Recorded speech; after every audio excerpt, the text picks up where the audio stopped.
the evidence about the mental health crisis of adolescence. When Greg and I wrote the article, we saw lots of hints that depression and anxiety were going way up. Yeah. And we think that's related to the overprotection. Yeah, let's talk about that just for a second, then Sure. go back to the book. So I've got a potential demographic explanation for that in part. Well, and I don't know if you guys have looked into this or not. Well, there's two things that I think might be contributing to it. One is, two or three things. One is the average age at which children are, the average age at which people have children has gone way up. That's true. Okay, so why does that matter? Well, because I think people get more conservative and cautious as they get older. A little bit, but true, but it's a very small effect. Okay. And it's, wait a second, Okay. it's the having of the kids, which is what makes them more conservative. When you have kids, you are more threat sensitive, you're more likely to vote for the right-wing party. So just delaying childbirth wouldn't. Okay, what about fewer siblings? That would, yes, that's part of it. And this is what we're seeing in Asia too. When you have a lot of kids, you're not quite as worried. You don't have all your eggs in one basket. Well, and you can't be quite as worried, and the siblings raise each other. That's right. Right, and then there's a lot of And they dominance fight a lot hierarchy more. striving. That's They right. They play have a lot and more, fight. Exactly. It's the free play and the fighting, the working things out for themselves. Those are essential skills of adulthood. Okay, so then, all right, so we could also smaller develop, family size is part of it, I do right, agree. well, and then also what's happening increasingly in schools is that kids aren't allowed free play, and they're certainly not allowed rough and tumble free play. Exactly. That's right. That's one of the biggest things of all. So there are three giant, there are a lot of causes. I mean, this is actually it's a really fun puzzle because it's like the biggest social science puzzle of our age. What is happening that's making so many of our systems go haywire? And I'm focusing on the universities. The big three, I would say, are one is the loss of unsupervised free play. Yeah, okay. And Peter Gray has been brilliant on this. He's at Boston College, showing how even among young animals, they have to practice the skills for adulthood. Yeah. And getting in conflict. Pegseth's shown that too. Exactly. So getting in conflicts and then dealing with it, and sometimes losing, and you come back. Having a game in which there's a problem, but you have to work it out or the game stops. That's what kids always did. Yeah. It's only recently, beginning in the 90s, that they're always supervised because we're afraid if we take our eyes off them, they'll be kidnapped. And that was never a risk. You know, I've kind of wondered about this gender flexibility issue as a form of delayed fantasy play.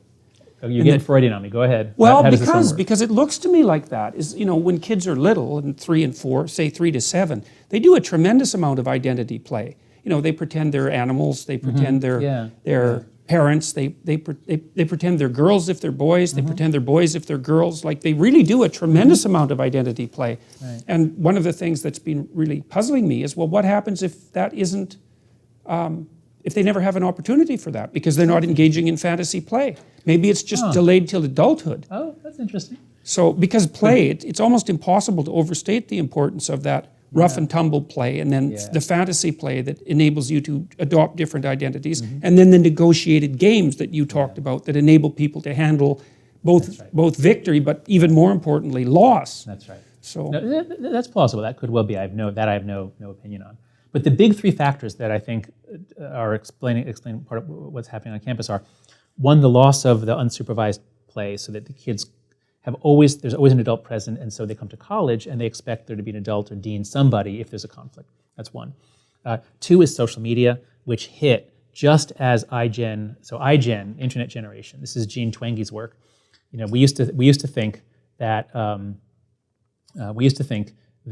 the millennial generation ends in 1998 or 2000, but Jean Twenge shows, looking at 4 large data sets, that birth year 1995. Kids born in 1995 and after are really different. Their values are different. They have much higher rates of anxiety and depression, especially the girls. Boys have gone up, girls have gone way up. And the reason seems to be that Facebook lowered its age. So in 2005, you had to be a college student at a certain number of colleges to get Facebook. In 2006, you could be any 11-year-old who lies and says that she's 13 and you've got a Facebook account. But then you're using it on your parents' PC. And in 2007, the iPhone comes out, and it saturates the market faster than any consumer product ever has. So by 2010 or 11, a lot of adolescents have Facebook and other social platforms. And this is just devastating, especially to girls, because it's not texting. Texting is just me to you, that's back and forth. That's fine. That, when we were kids, you called your friends on the phone. That's fine. The problem seems to be, according to Twenge, it's especially platforms in which you put something out and then you wait and see what everyone says about it. And that especially is damaging to girls who already are at risk of eating disorders and image disorders. Okay. So girls become more susceptible to negative emotion when they hit puberty. Well, yes, that's right. That's always been the case. But then there's another issue too with regards to female aggression. So, it's clearly the case that males are more likely to be physically damaging / aggressive than females are. But what females use is reputation savaging. That's right. So that's Nikki Crick's work. Nikki Crick passed away a couple years ago, showed that if you add it all up, boys and girls are equally aggressive. But the boys' aggression is more physical, the girls' is more relational. So if you imagine a bunch of 13, 14-year-olds in their middle schools, and then you parachute in a whole bunch of iPhones, everybody's got one in their pocket. It's an amplifier. What are the boys going to do? They're going to play video games. And that doesn't hurt anybody. But the girls are going to use it to amplify the social interactions. So this is Twenge's explanation. I think it makes a lot of sense. So it's a catastrophe, it's a crisis, and we're really hurting, especially the girls. So we've got to change something about that. Anyway, but social media is possibly the largest single reason why things are going haywire on campus. The third big factor. And do you think it's primarily Facebook, or can you tell? Well, the kids use a lot of different platforms, but from what I hear, Instagram, Facebook, Snapchat. Again, the thing is, it's one to many. That's what's bad. Anything. If it's you put something out there and you see how many people like it, that's what's bad. Right, and there's always the threat that it'll go viral in a terrible way. So that's like right. a hammer. Exactly. There's a sword of Damocles over your head. That's perfect. Unlimited damage. Unlimited downside to saying something. So what do you do? So they're all careful. Right. So I don't know if I want to like that post because I could get in big trouble for it. Right. Well, the benefit to liking it is minimal, and the potential catastrophe for unless you're expected to like it, in which case you better like it because if you don't like it, you'll get in trouble. So it's a much more of a mob mentality. Kids are afraid. I'm not blaming the kids. I'm very sympathetic to them. These are my kids. My kids are 11 and 7. They're going to come up into this. So the kids have been raised in a social environment that's much more about mob formation and mob attacks and and defenses against mobs. And then the third factor then is the political polarization and the purification of our institutions. So if you imagine coming up in the 90s, when political polarization is going up, we're beginning to hate each other more across party lines, but it's not that hard, not that nasty. But it's been getting much, much more hostile. So that now, if someone goes to a campus Republicans meeting, if it's a Democrat who goes to a meeting of the campus Republicans, as happened at UC Santa Cruz a couple weeks ago, and someone finds out, the hatred, the cross-party hatred, is so much stronger now, and many of our institutions are much purer. So if you went to college in the 90s, there might have been a few conservative professors around, but now there aren't. So as you said before, it's like exposure therapy. If you've never encountered a conservative idea, and then a conservative like Heather McDonald comes to speak on your campus, well, this is like a major immune response problem. We've got to get the tribe together and mob her and shut her down. So those are there are many other reasons, but the loss of unsupervised play, social media, and rising polarization. Those are the three big ones. Right. Well, those are big problems, especially the loss of unsupervised play. It's not obvious at all how that might be addressed. Yes, it is. Okay, good. Everyone should just buy Lenore Skenazy's book, Free Range Kids, and then they should loosen up and give their kids more unsupervised time. Now, you can't do this alone. You'll be arrested. Yeah. I tried to get my son to go out across the street to, buy groceries when he was, 9 years old. Yeah. And he'd say, but Daddy, people look at me funny. There are no other kids out there. And so Lenore has started a fantastic organization called Let Grow. So if viewers go to letgrow.org. Okay, we'll put all this in the description, all of these things. Great. So I'm on the board of it as an advisor. Peter Gray, an expert on play, is on the board. And they're doing these simple things, simple things, like you convince a school to just open up the playground an hour early, or keep it open after school. Why should kids always have organized activities and soccer practice? Just give them a place to play where there's a nurse available if someone gets hurt. There is an adult, but he's not supervising. He's just over there. Right. So don't worry, parents. There is an adult. But beyond that, kids do what they want. And they just started this a few weeks ago, and the results are fantastic. The kids are having so much fun. They are becoming more independent. They're more willing to do projects on their own. It's working out great.